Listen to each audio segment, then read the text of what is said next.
Isabelle Carrot, un nom jadis symbole de courage à fleur de peau et avertissement poignant contre l'anorexie mentale, apparut sous les projecteurs parisiens tel un fantôme pâle, un chef-d'œuvre de chair oublié un instant par la mort.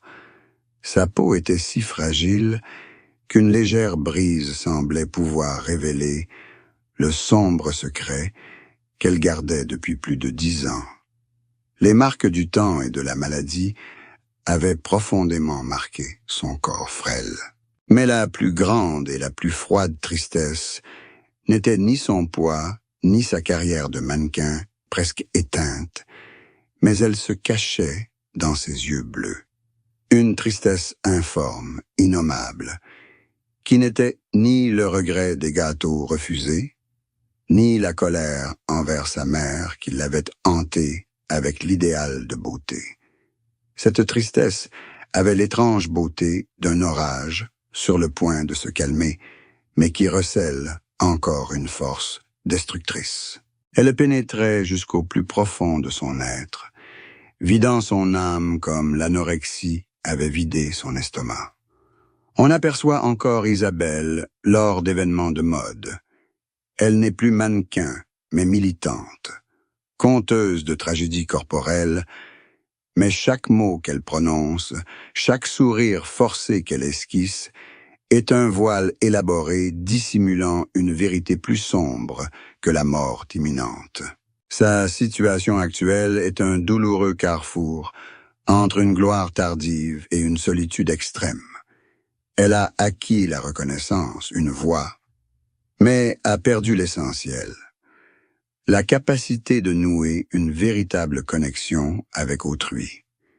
Elle s'est enfermée dans une cage d'os et d'émotions figées, refusant toute aide sincère, car au fond d'elle, elle craint que l'intimité ne révèle une blessure jamais guérie, un secret qui n'a rien à voir avec son poids, mais avec un serment trahi, le souvenir douloureux d'un homme qui n'est pas son futur époux, celui qui lui a enseigné le sens de l'amour, mais aussi celui qui l'a poussé dans l'abîme de l'autodestruction.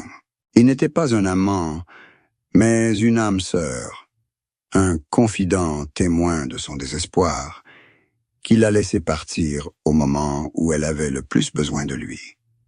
Cette tristesse indicible, c'était son absence, la prise de conscience que toute la gloire, tous les efforts pour recouvrer la santé, n'étaient qu'un soulagement temporaire pour un cœur à jamais glacé par la trahison. Isabelle Carrot cachait une vérité insoupçonnée sur leur relation, un accord tacite, une promesse de lutter ensemble contre l'impitoyable univers de la mode et de la famille. Mais lorsqu'elle s'est effondrée, il a choisi une carrière et une vie normale, la laissant seule face à une tragédie physique et mentale.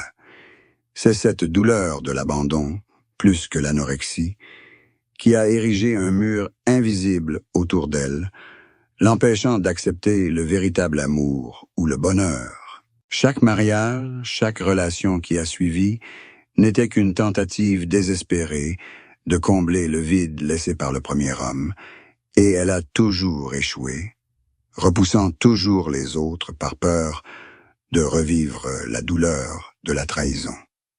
Le secret qu'elle dissimulait n'était pas une faiblesse, mais une force, celle de feindre l'oubli, le pardon.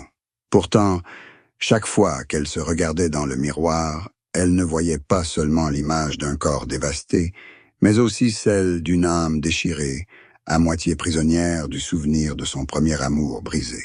C'était ce secret qui était le fil invisible, la retenante entre la vie et la mort, un combat non pas pour survivre, mais pour prouver que même dans le désespoir, elle pouvait encore maîtriser quelque chose, elle-même. L'histoire, certes, mais il restait un chapitre à écrire, une confession qu'elle ne pouvait prononcer. La première relation publique d'Isabelle Carrot fut un mariage bâti sur le désespoir et le désir d'une stabilité illusoire, non sur la passion d'une union entre deux âmes sœurs.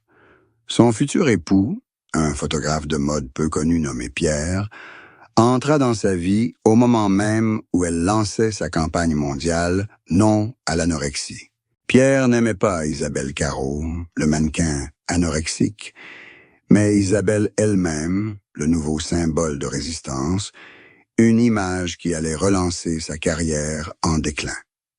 Pour Isabelle, Pierre était un sauveur, un homme en apparence bienveillant, qui avait juré de la protéger de la brutalité des médias et de l'ombre obsédante de sa mère. Elle l'épousa non par amour ardent, mais par épuisement.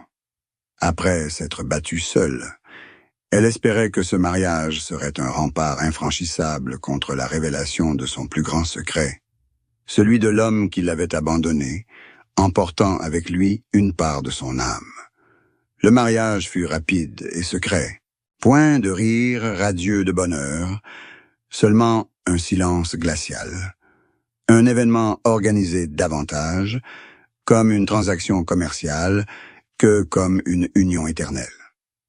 Les premiers mois de leur mariage furent une mise en scène parfaite. Devant les caméras, ils formaient un couple courageux, surmontant l'adversité. Mais derrière les portes closes, la crise commença à se profiler dès les premiers gestes. Pierre se sentit rapidement accablé par le poids de la maladie et la fragilité physique d'Isabelle. Il ne pouvait se résoudre à vivre avec une femme constamment angoissée par la nourriture et souvent hospitalisée. Il s'attendait à une épouse, mais il avait trouvé une patiente nécessitant des soins permanents. Isabelle, quant à elle, cherchait sans cesse en Pierre l'ombre de son ancien amant, celui qui la comprenait sans un mot. Cette comparaison créa une distance insurmontable. Elle devint froide et distante, utilisant le silence comme une arme pour le repousser. C'était là son comportement autodestructeur habituel. Repousser ceux qui se souciaient d'elle pour prouver que personne ne pouvait rester à ses côtés. Cela lui permettait de justifier sa solitude. Le conflit s'envenima lorsque Pierre commença à exploiter l'image tragique de sa femme pour se faire connaître. Il organisa des interviews sans son consentement et partagea des détails intimes sur sa maladie de manière exagérée. Ce fut la goutte d'eau qui fit déborder le vase. L'hypocrisie de son amour la bouleversa. Isabelle se sentit trahie, non pas une, mais 2 fois dans une même relation. Elle réalisa qu'elle avait substitué le contrôle de sa mère à celui de son mari. Le mariage s'effondra non pas suite à une violente dispute, mais par épuisement émotionnel. Elle signa les papiers du divorce avec un calme terrifiant, soulagée comme si elle venait de s'échapper d'une prison. Cet effondrement ne la blessa pas émotionnellement, car son cœur était déjà paralysé, mais il renforça sa conviction qu'elle n'était pas digne d'amour, ou plus important encore, que personne n'était assez fort pour supporter la complexité et l'obscurité de son âme. La leçon de l'amour et du mariage pour Isabelle Carrot fut une suite tragique de substitution et de trahison, l'enfonçant toujours plus dans la spirale de sa carrière, cherchant la validation du monde extérieur pour compenser le vide intérieur. À 28 ans, âge où beaucoup commencent à consolider leur carrière et à fonder une famille, Isabelle Carrot se présentait au public non pas comme un mannequin rescapé, mais comme une guerrière blessée, une oratrice tragique. Elle parlait de sa tristesse avec une étrange sérénité, une douloureuse acceptation que les autres pouvaient difficilement comprendre. Dans une ultime interview qui a profondément marqué les esprits, elle ne parlait pas de l'anorexie comme d'une simple maladie physique, mais comme d'une tristesse matérialisée. Elle décrivait son corps maigre, non comme le fruit d'un désir de minceur, mais comme une tentative désespérée de maîtriser une émotion incontrôlable. cette profonde tristesse, celle qu'elle appelait l'ombre froide. Elle disait, cette ombre froide n'a pas peur de la mort, elle a seulement peur d'être à nouveau abandonnée. Elle ne cachait plus que l'origine de la maladie ne se trouvait pas seulement chez sa mère, mais aussi dans un événement émotionnel majeur survenu à l'adolescence. Un événement qui lui avait fait croire que si elle devenait invisible, elle ne pourrait plus être blessée ni abandonnée. C'est l'échec du mariage évoqué au chapitre 2 qui avait réveillé cette émotion primordiale. La tristesse du manque d'amour inconditionnel et d'une solitude éternelle. Elle a admis que sa célébrité et sa campagne n'étaient qu'une forme sophistiquée d'auto-illusion, un moyen de forcer le monde à la regarder, à s'intéresser à elle, même si cet intérêt était empreint de pitié ou de condamnation. Car pour elle, être vue valait mieux qu'être complètement ignorée. La tristesse dont elle parlait à 28 ans n'était plus le regret de sa jeunesse perdue, mais la prise de conscience pessimiste qu'elle avait utilisé son corps comme une toile pour écrire la tragédie de sa vie, mais que personne ne lisait le véritable message.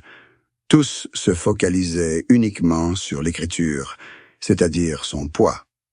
Elle a prononcé une phrase qui a glacé le sang de l'auditoire.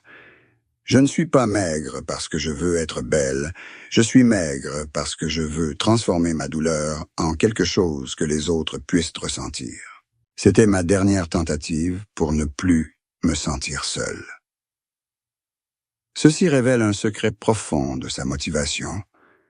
L'anorexie est un langage, une façon pour elle de communiquer sa souffrance intérieure sans avoir à la dire. Son courage à nu, en apparaissant sur les affiches, est aussi une mise à nu. La tristesse qu'elle tentait de contrôler, Isabelle, à 28 ans, atteint une douloureuse épiphanie. Elle comprend la maladie, comprend la source de sa tristesse, mais elle n'a plus la volonté de changer. Car cette tristesse est devenue son identité, la seule compagne qui ne l'abandonne jamais. Elle a atteint tous ses objectifs dans sa carrière de militante, mais a échoué à obtenir ce dont elle a vraiment besoin. Un véritable lien humain. Son histoire, à 28 ans, est l'aveu qu'elle est lasse de jouer la victime courageuse et qu'elle accepte en silence l'inévitable fin. Sa tristesse à cet instant est celle de quelqu'un qui s'est battu de toutes ses forces, mais qui a réalisé que l'ennemi était plus fort qu'elle et qui a décidé de déposer les armes. Le parcours d'Isabelle Carrot est un paradoxe plein de contradictions. Tout a commencé comme le rêve de toute jeune fille de devenir mannequin avec ses premiers pas sur les podiums de Milan et de Paris. Mais la situation a rapidement viré au cauchemar lorsque l'anorexie a pris le contrôle de sa vie.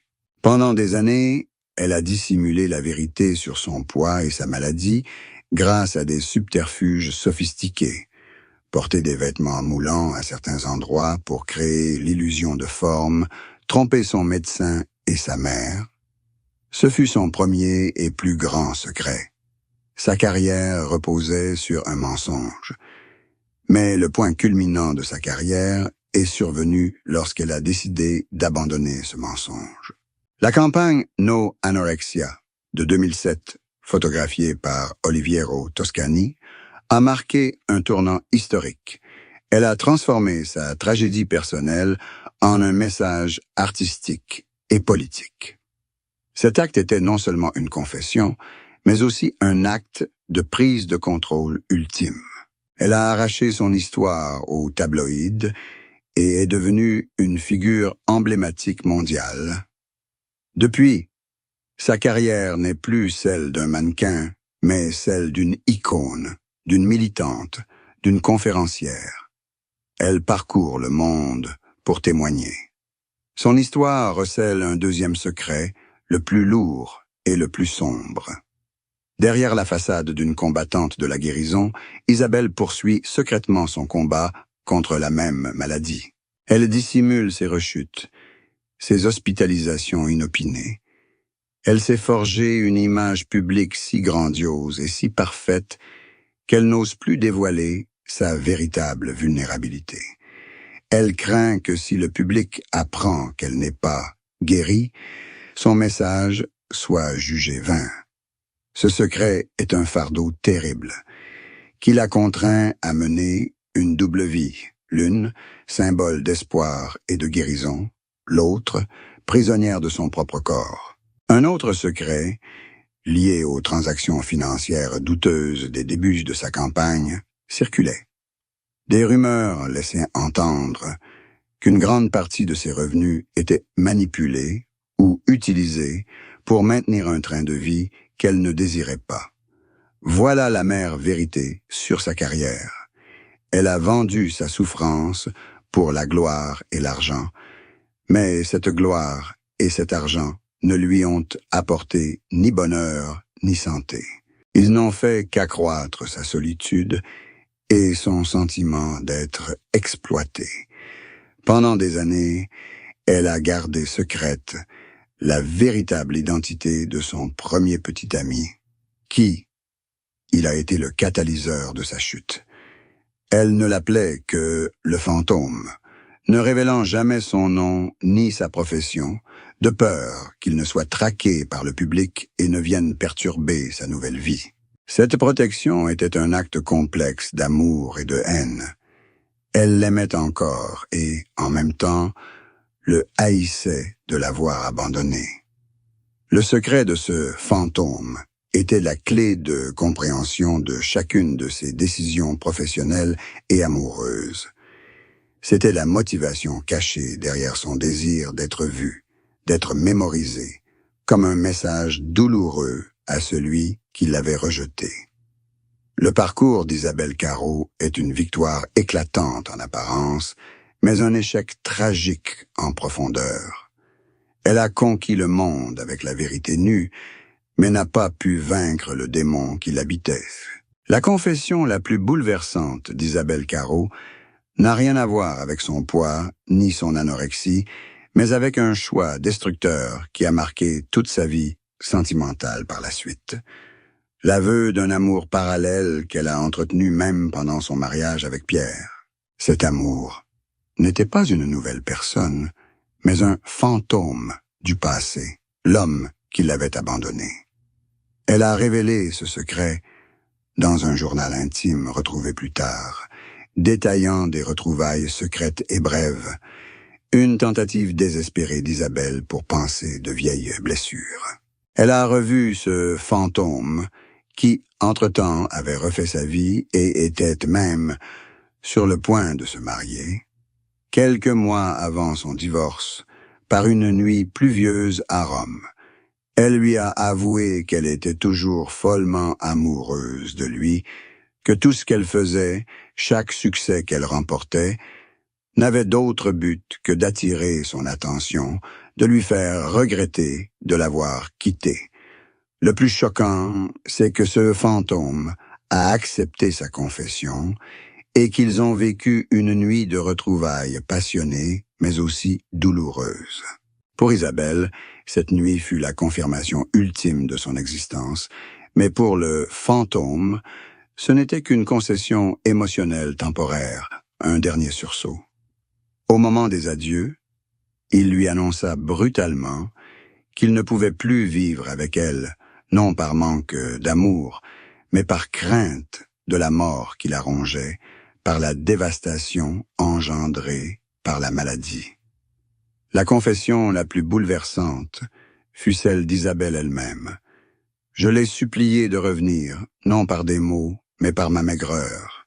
Je voulais qu'il voie combien je souffrais sans lui, et il a refusé mon amour et ma douleur. Elle a compris que son anorexie était devenue un obstacle insurmontable en amour, la rendant trop fragile, trop difficile à aimer. Cette confession révéla une vérité cruelle. Isabelle n'était pas seulement victime de l'anorexie, mais aussi de mauvais choix amoureux. Elle avait fondé toute son estime de soi sur l'acceptation d'un homme et, lorsqu'il l'a rejetée, elle a transformé ce rejet en une lente condamnation à mort. Plus choquante encore, après cette nuit tragique, elle a poursuivi son mariage voué à l'échec pendant un court laps de temps, comme un acte de vengeance silencieux contre Pierre et le fantôme. Elle voulait prouver qu'elle pouvait continuer à vivre. Une vie normale, même le cœur brisé. Cette confession a révélé tout le mensonge de sa vie personnelle. Elle a montré que sa maladie n'était pas seulement un problème physique ou psychologique, mais un problème philosophique sur l'amour et l'existence. Elle aimait quelqu'un qui ne pouvait pas la sauver, et elle a utilisé sa propre morte pour le punir. Cette confession était celle d'une amante rejetée qui a choisi l'autodestruction comme forme de guerre psychologique. Après l'échec de son premier mariage avec Pierre et ses retrouvailles tragiques avec le fantôme, Isabelle Carrot a entretenu une nouvelle relation publique avec un homme nommé Christian, un documentariste suisse. Le public a qualifié cette relation de « nouveau mariage », bien qu'elle n'ait jamais été légalement mariée à lui. Christian a été son compagnon et son manager durant les dernières années de sa vie. Très différent de Pierre, il aimait Isabelle non pas pour sa réputation tragique, mais pour l'intelligence vive et la sensibilité artistique qu'il percevait derrière sa fragilité apparente. Dans ses dernières interviews, Isabelle parlait de Christian d'un ton mêlant gratitude et profond pessimisme. Elle ne parlait pas de amour véritable, mais de acceptation finale. Elle disait « Christian était le seul à me regarder, sans voir un squelette. Il voyait une femme prisonnière, et il a accepté cette prison. » Ces mots, loin d'être romantiques, sont pragmatiques et cruels. Elle admet ne pouvoir lui offrir un mariage normal, des enfants ou un véritable dîner romantique. Elle lui a offert un amour limité par la maladie et les fantômes du passé. Elle parle de ce nouveau mariage comme il s'agit d'un accord de vie commune plutôt que d'un vœu éternel, dans lequel Christian accepte le rôle d'aidant, d'ami et de confident, mais pas de sauveur. Isabelle connaît bien ses limites et a franchement averti Christian qu'elle ne peut s'engager dans un avenir à long terme. Avenir à long terme.